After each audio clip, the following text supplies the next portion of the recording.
sais que j'ai supprimé TikTok. Tu Mais c'est trop triste la vie sans TikTok. sais que j'ai réalisé qu'en une semaine, j'y avais passé 22 heures. Rien que lundi, j'y ai passé 4h20. Attends, moi si je vais regarder mon temps d'écran, ça m'intéresse. Ouais, je passe 2 heures par jour sur mon téléphone en moyenne. Mais tu sais que moi, j'y passe 4 à 5 heures par jour. Bon après, si t'enlèves les réseaux sociaux et les jeux, en vrai, il n'y a plus grand chose à faire sur un téléphone.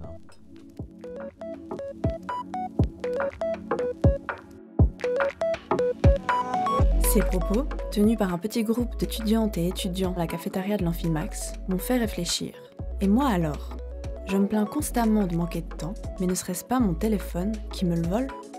Voyons ça. Alors, paramètres... bien-être numérique. Ah voilà, en moyenne, 2h30 par jour. Ah ouais, quand même. Est-ce qu'il faudrait que je commence à me méfier de mon téléphone?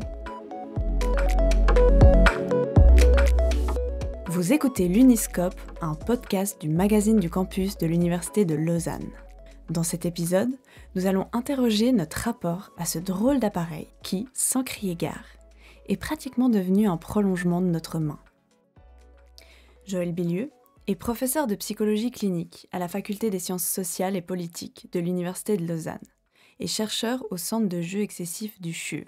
Un petit peu avant les années 2000, il y a eu les premières recherches qui se sont intéressées à ce concept d'addiction à Internet. Et c'est en fait la résultante d'un canular, c'est-à-dire qu'un psychiatre américain a décidé d'utiliser les critères qu'on utilise habituellement pour diagnostiquer des troubles d'usage de substances, et il les a appliqués à la manière dont il utilisait Internet, pour les emails, dans son travail, etc. Et sur cette base-là, il s'est auto-diagnostiqué addict à Internet.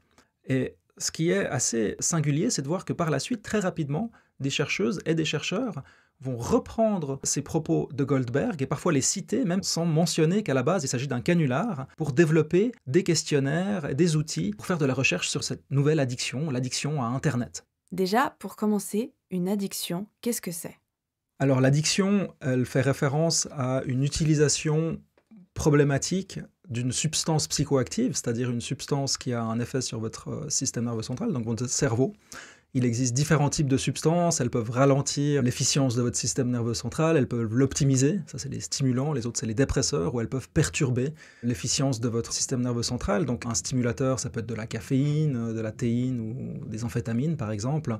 Un dépresseur, ça peut être des opiacés, et puis un perturbateur, ça peut être des substances comme le THC qu'on trouve dans le cannabis, ou encore les champignons hallucinogènes ou le LSD.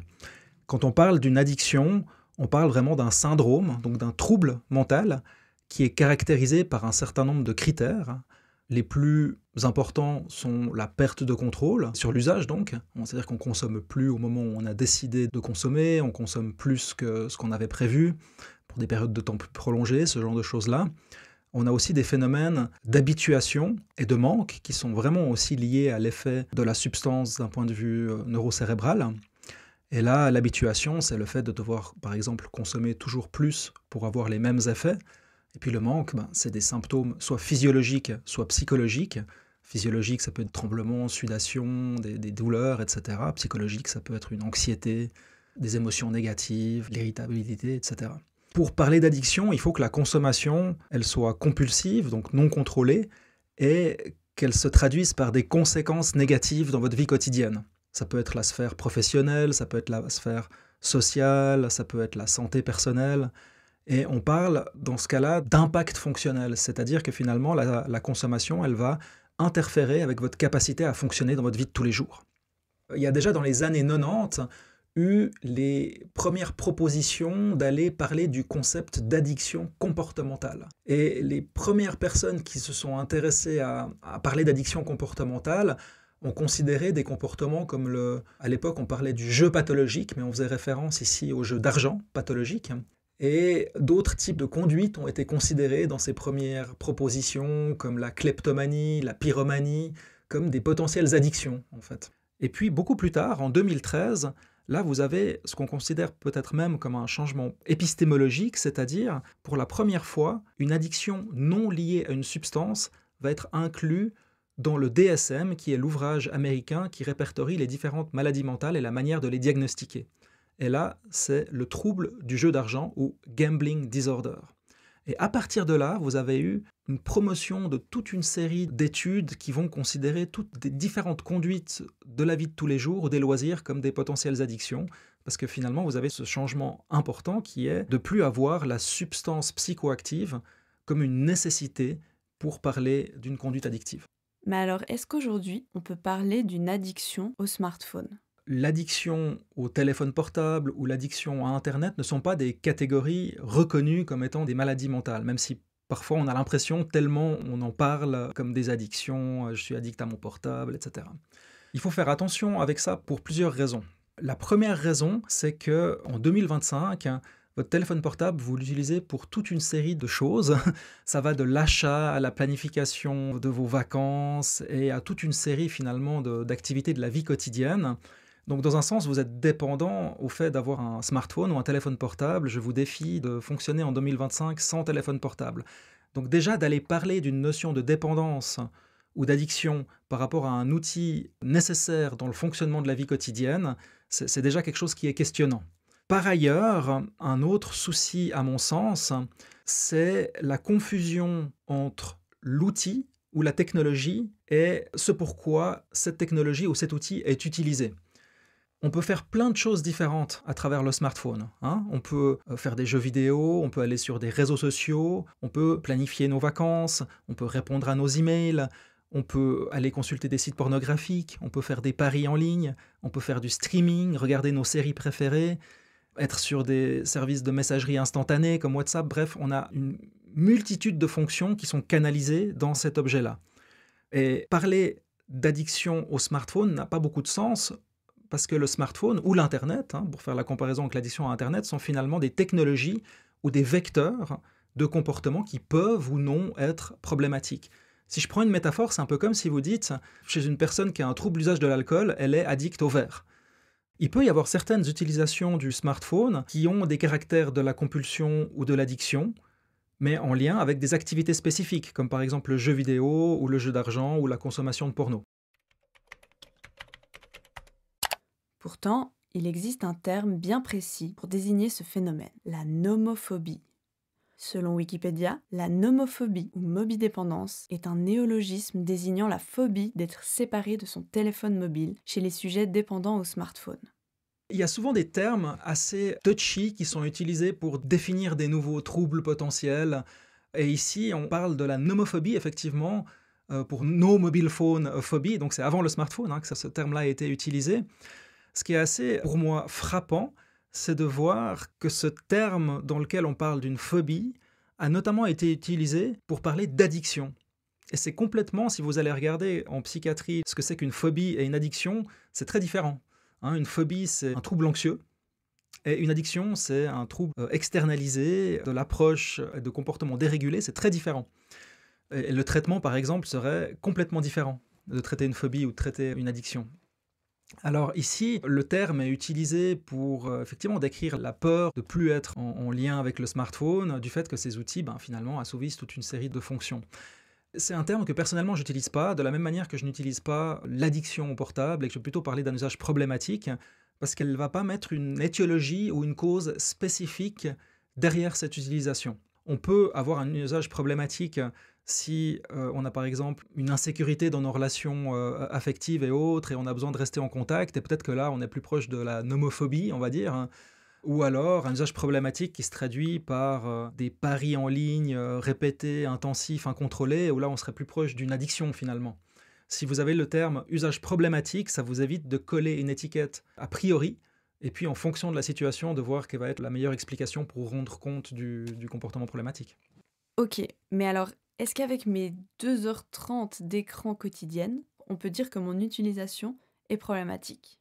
Malheureusement, à mon sens, il y a vraiment un focus trop important sur cette notion de temps d'écran, parce que ce n'est pas tellement le temps d'écran qui est crucial, mais ça va être la manière dont vous utilisez les écrans, ce que vous en faites, et la manière dont vous êtes accompagné ou pas dans cette consommation d'écran, par exemple. Si vous êtes des enfants, ce n'est pas la même chose de laisser un enfant 2 heures en freestyle sur un écran pendant que vous faites autre chose, versus jouer avec cet enfant ensemble à un jeu vidéo où vous comprenez ce que la personne fait, pourquoi elle joue, quels sont les besoins assouvis par ce jeu, etc. Ou être en mesure, en tout cas, d'accompagner la conduite pour voir s'il y a de la confrontation à des contenus potentiellement inappropriés ou autres. La recherche met aussi en évidence que pour des activités médiatisées par les écrans comme les jeux vidéo, on peut par exemple avoir ce qu'on appelle un engagement intensif sain, c'est-à-dire jouer jusqu'à 2-3 heures par jour sans que ça se traduise par des conséquences négatives concrètes ou une souffrance. Il faut savoir que les activités qu'on fait à travers nos écrans, pourquoi on les fait ?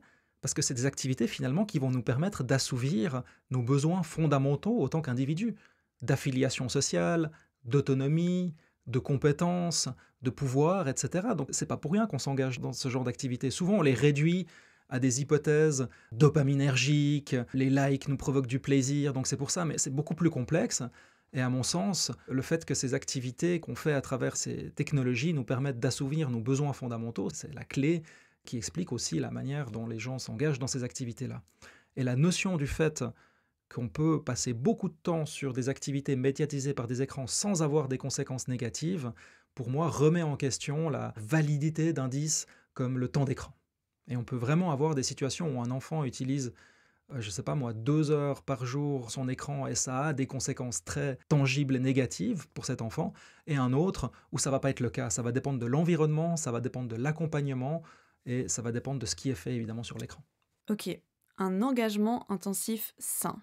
Est-ce que cela signifie donc que l'utilisation intensive de notre smartphone n'a pas de réel impact sur nos capacités cognitives ? Oui, alors c'est une très bonne question. Et c'est aussi une question complexe. En fait, il n'y a pas d'études, à ma connaissance, qui peuvent montrer des effets, par exemple, neurocérébraux de l'utilisation du smartphone, mais aussi parce que c'est compliqué de se mettre dans un contexte où on aurait une étude qui serait fiable. Parce que l'utilisation qu'on fait du smartphone va être très différente d'une personne à l'autre. Il faudrait comparer des personnes qui font la même chose sur leur smartphone. Parce que ce qu'on fait va mobiliser des capacités cognitives différentes. Si je fais un jeu vidéo qui me demande de réagir rapidement, je vais mobiliser mes capacités de traitement de l'information, voire mes fonctions exécutives. Si je suis en train de regarder un streaming, je ne vais pas du tout mobiliser les mêmes types de processus cognitifs. Bon, alors, si le temps d'écran n'est pas un bon indicateur, à quoi est-ce qu'on peut se fier pour savoir si notre utilisation est problématique ou non ? Je pense que plutôt que focaliser sur le temps d'écran, c'est peut-être plus intéressant d'aller voir le temps que vous passez sur chacune des applications. Et ça, c'est quelque chose que vous pouvez tout à fait faire de manière assez aisée sur votre téléphone portable, que ce soit un Apple ou un Android ou autre. Vous pouvez avoir accès au temps que vous passez sur chacune des applications. Et ça m'est déjà arrivé, je dois dire, de supprimer certaines applications, typiquement des jeux pas très intéressants au final, mais qui étaient assez vite chronophages. Alors, voyons voir ça. WhatsApp, 36 minutes. Les échecs, 33 minutes. Instagram, 2 heures et 9 minutes. Ah ouais, quand même. Chronophage, c'est bien le mot. Quand je pense à tout ce que j'aurais pu faire de ces 2 heures passées sur Instagram ce week-end. Pourtant, j'ai l'impression que j'aurais facilement pu m'en passer. Parfois, c'est vrai, je réalise même pas que je consulte Insta. Ou que si j'attends quelque part ou que je m'ennuie, j'ouvre mes WhatsApp et je scrolle un coup. Est-ce que ça, c'est vraiment une utilisation qui est problématique ? Alors je pense qu'il ne faut pas confondre l'habitude et l'addiction, même si l'habitude a un rôle dans le développement des addictions. On est sans cesse sollicité par nos téléphones portables. Et si je n'ai pas prévu de ne pas réagir à cette sollicitation, la réaction de base, c'est quand on reçoit une notification de voir de quoi il s'agit. Étant donné que le téléphone portable canalise toute une série d'outils différents, une fois que vous réagissez à une notification, et ça a été aussi démontré par certains travaux, notamment réalisés par des psychologues des médias, on va avoir tendance, quand on réagit à une notification, pas uniquement d'aller voir la source de la notification, mais ensuite, en fonction de nos habitudes, d'aller finalement consulter toute une série d'applications. Typiquement, moi, je vais recevoir une notification liée à WhatsApp, par exemple, et sur cette base-là, juste après, je vais aller consulter mes emails, ensuite je vais aller voir ce qui se passe sous Blue Sky, et puis on a tendance à avoir des espèces de routines, et parfois même on fait des espèces de boucles, où quand on a terminé de voir la dernière, on repasse sur la première, et on peut se retrouver à perdre beaucoup de temps finalement, et tout ça enclenché par une notification. Nos habitudes, elles sont aussi régies par notre environnement, et les téléphones portables de nos jours sont conceptualisés, et les applications, on parle de design features en anglais. On pourrait parler de caractéristiques de conceptualisation technologique, peut-être en français, mais ces applications, elles sont conceptualisées pour nous faire passer du temps sur le téléphone. Et c'est parfois même pour moi plus sensé de parler d'application addictive que d'addiction au téléphone portable en tant que tel. Ces caractéristiques de conceptuation technologique, elles sont faites pour tenter de vous faire perdre le contrôle finalement. Donc tenter de vous faire perdre le contrôle sur le temps que vous passez en ligne par différents moyens, par différents procédés. Et évidemment, ça va être différent d'une application à l'autre. Des habitudes chronophages, on en a tous. Mais à partir de quand est-ce que le chronophage irréfléchi devient vraiment une utilisation problématique ? J'ai tendance à dire, mais c'est le cas pour finalement n'importe quel type de comportement, qu'à partir du moment où vous avez une souffrance psychologique subjective, vous vous sentez mal du fait de votre utilisation, vous avez honte, ce genre de choses-là, vous pensez que vous l'utilisez trop, et des conséquences négatives concrètes, des conflits concrets avec les proches liés à cette utilisation par exemple, ou un impact délétère sur la qualité de votre sommeil ou des choses de ce type-là, je dirais que ça peut être des indices qui pourraient refléter que vous avez une utilisation problématique de votre portable. Mais là aussi, ça va effectivement dépendre des personnes, parce que si vous êtes quelqu'un de très isolé, vous n'allez peut-être pas avoir des conflits avec vos proches sur votre utilisation, parce que justement vous êtes isolé et vous pourriez être amené à avoir une utilisation très intensive sans que vous ayez ce genre d'interférence. Donc effectivement, les critères, ils vont devoir finalement être adaptés aux situations individuelles de chaque personne. Mais si on doit retenir juste deux choses, je dirais voilà, la perte de contrôle sur l'usage et la souffrance psychologique subjective, avec peut-être un effet en termes de conséquences négatives concrètes dans la vie quotidienne. Et à nouveau, cette notion d'interférence avec le fonctionnement standard. Donc, le seuil de ce passage à une utilisation problématique du smartphone est finalement différent pour chacun de nous. Donc en fait, avec mes 2h30 d'écran par jour, mon utilisation est peut-être bien moins problématique que celle de mon collègue qui n'en passe qu'une au quotidien. Mais peut-être qu'elle l'est bien plus que celle de mon voisin qui, lui, en passe 5. Dans beaucoup de cas de figure, les utilisations problématiques sont aussi finalement le reflet de stratégies que les personnes mettent en place pour faire face à des difficultés psychologiques ou à des problèmes qu'elles rencontrent dans leur vie quotidienne. Par exemple, si je suis déprimé, si je suis en souci, si je dois procrastiner, consommer de manière intensive, voire carrément dissocier en regardant des vidéos courtes ad aeternam qui vous sont finalement dispensées par des algorithmes qui fonctionnent assez bien, ça va être aussi une manière de réguler des affects négatifs, passer énormément de temps sur son smartphone de manière très passive.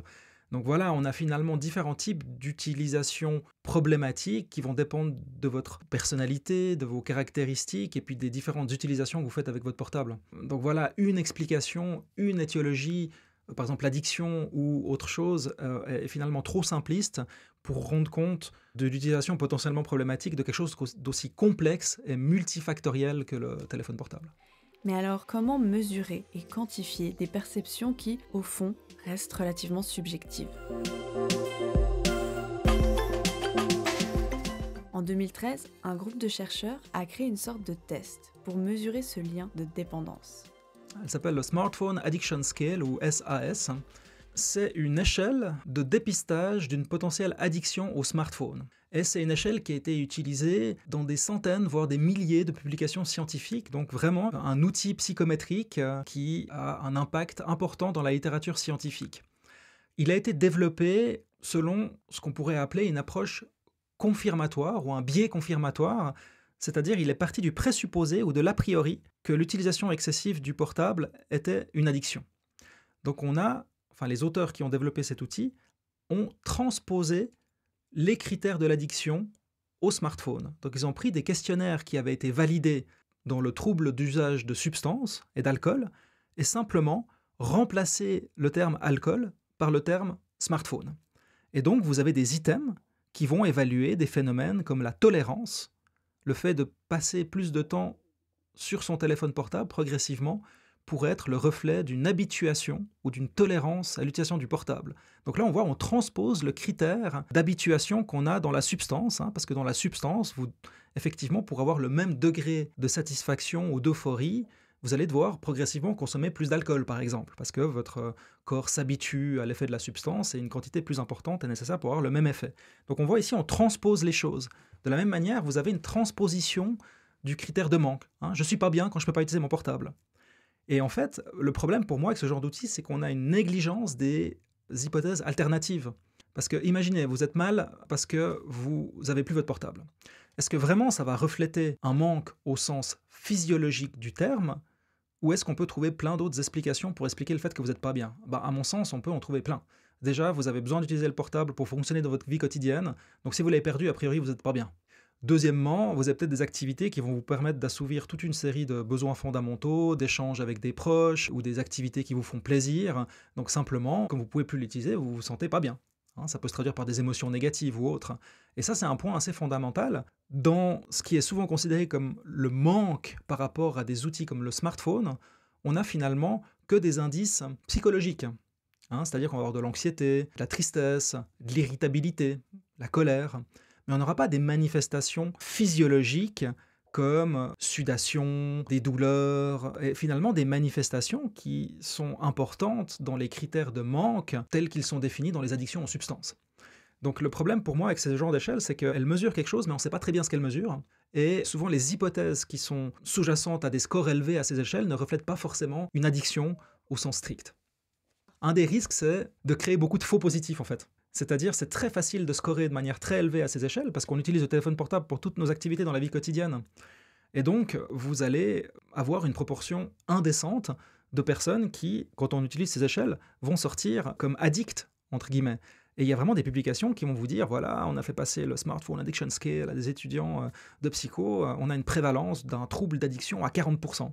Et vous publiez ça dans une mauvaise revue scientifique qui ne s'est pas rendu compte que ces outils étaient mauvais, et la presse va relayer, et vous avez des articles dans la presse qui vous disent, voilà, 15%, 20% des ados sont addicts, et puis voilà, ça crée des réels soucis ensuite sur la crédibilité de la recherche dans ce champ, d'une part, mais aussi de la manière dont ces résultats de recherche pourraient être mal utilisés et déboucher sur des paniques morales ou sur des craintes injustifiées ou sur des approximations. Mais alors, est-ce qu'il y aurait une bonne manière de mesurer ? Oui, tout à fait. Alors, j'ai trouvé récemment une étude intéressante publiée par une équipe italienne qui se proposait d'aller voir les multiples impacts que peut avoir le téléphone portable, mais tant dans ses aspects positifs que dans ses aspects négatifs. Et plutôt que d'aller prendre des items qui mesurent l'addiction, voilà, ils ont été examiner la littérature existante, ils ont aussi fait des études qualitatives pour déterminer les types d'usages qui étaient faits par les personnes, en parlant avec des personnes, etc. Et je trouvais cette échelle intéressante parce qu'elle ne mesurait pas un construit homogène d'addiction, mais différentes facettes. Et vous avez par exemple des facettes comme la préférence pour les interactions sociales médiatisées par le téléphone, vous avez la perte de contrôle, mais la perte de contrôle, elle peut être due à différentes choses, pas forcément une addiction, et ça évite de calquer le langage de l'addiction. Vous avez aussi ce qu'ils appellent task support, dans quelle mesure le téléphone est utilisé pour supporter vos tâches professionnelles. Vous avez la perception de conséquences négatives, vous avez l'utilisation du téléphone pour réguler vos émotions. Bref, vous avez vraiment une panoplie de choses et c'est intéressant parce que ça permet de faire des profils d'utilisateurs et d'utilisatrices plutôt que d'avoir un espèce de score unique qui vous dit c'est problématique ou pas. Parce qu'il y a vraiment certaines de ces facettes qui sont fonctionnelles et d'autres de ces facettes qui sont dysfonctionnelles. Et on a décidé ici avec différents collègues, dont le professeur Peter Hilpert, qui travaille à la faculté de psychologie et qui est professeur en statistique, donc vraiment très très très calé pour tout ce qui est analyse psychométrique et autres.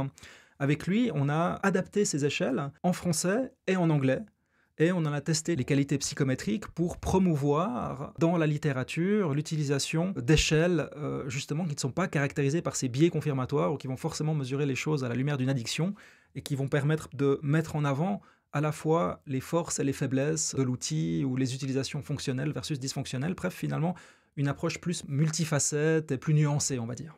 Bon, et si en utilisant cet outil, je découvre que certains de mes usages sont problématiques ? Qu'est-ce que je peux faire ? Comment faire pour avoir une bonne utilisation et un bon rapport à mon smartphone ?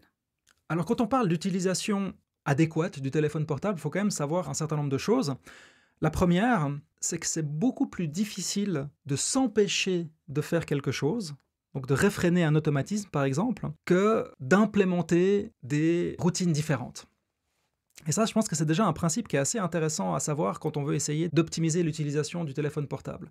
Quand on reçoit une notification liée à quelque chose qui va nous intéresser, dont on aimerait savoir la nature, etc., ça va être très difficile de résister. Donc on a meilleur temps d'essayer de prémunir le fait que cette notification va arriver, en gros. Donc vous avez peut-être 3 types de techniques ou d'approches qu'on peut utiliser pour optimiser l'utilisation de notre smartphone. La première, c'est dans le paramétrage. Ça va passer par des trucs très simples, hein. Supprimer les notifications pour toutes les applications pour lesquelles c'est pas nécessaire, hein, ou vous jugez que c'est pas nécessaire ou invasif. Paramétrer des moments où vous êtes plus dérangé, pendant la nuit typiquement, des modes silence, enfin tout le paramétrage ou surveiller le temps qu'on passe sur certaines activités. Donc il y a tout un versant qui est vraiment paramétrer l'outil pour essayer de réduire l'interférence que ce dernier va avoir dans votre vie quotidienne. Après, vous pouvez aussi aménager les contextes et les situations. Un exemple typique, plutôt que de dire à vos enfants « non, on n'utilise pas ton téléphone portable maintenant » ou à votre conjoint « oh là là, mais quand même, on est en train de manger avec les enfants, pourquoi tu l'utilises ?» Vous pouvez avoir des approches du type avant le repas, on met notre téléphone dans une box et puis comme ça, on n'est pas dérangé et puis on n'a pas besoin de résister parce qu'a priori, on ne va pas être tenté. Et puis, vous avez des approches alors là qui sont plus individuelles. Parfois, chez les utilisateurs et les utilisatrices qui ont pour le coup des comportements problématiques, on peut essayer d'identifier des comportements alternatifs, mais qui permettent d'assouvir les mêmes fonctions. Par exemple, si vous utilisez le téléphone pour réguler votre colère ou réguler votre tristesse, peut-être vous pourriez identifier d'autres moyens non liés à l'utilisation du téléphone qui ont la même fonction, comme par exemple, aller courir un moment, faire un exercice de relaxation, manger un bout de chocolat, parler avec un ami, lire un livre. Ça va évidemment dépendre des personnes, mais à un moment donné, quand on essaye d'implémenter et d'anticiper à l'avance ce genre de conduite alternative, ça va être beaucoup plus efficace que de résister aux tentations quand elles sont présentes. Alors, reprenons. Suis-je addict à mon smartphone ? Disons plutôt, est-ce que l'utilisation que j'en fais est problématique ?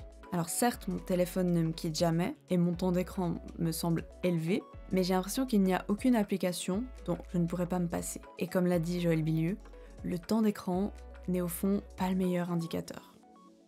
Mais j'ai quand même envie de creuser un peu plus.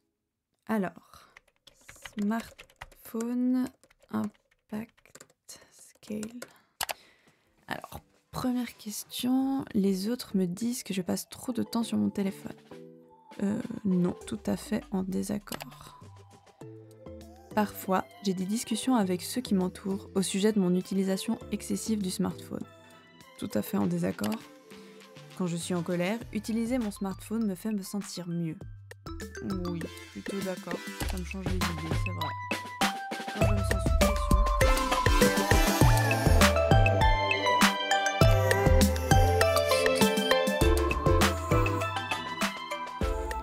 Vous venez d'écouter un épisode de l'Uniscope, un podcast du magazine du campus de l'Université de Lausanne. Merci à Joël Bilieu, professeur de psychologie clinique à la faculté des sciences sociales et politiques et chercheur au centre de jeux excessifs du CHUV, de nous avoir partagé son expertise sur la question du lien au smartphone.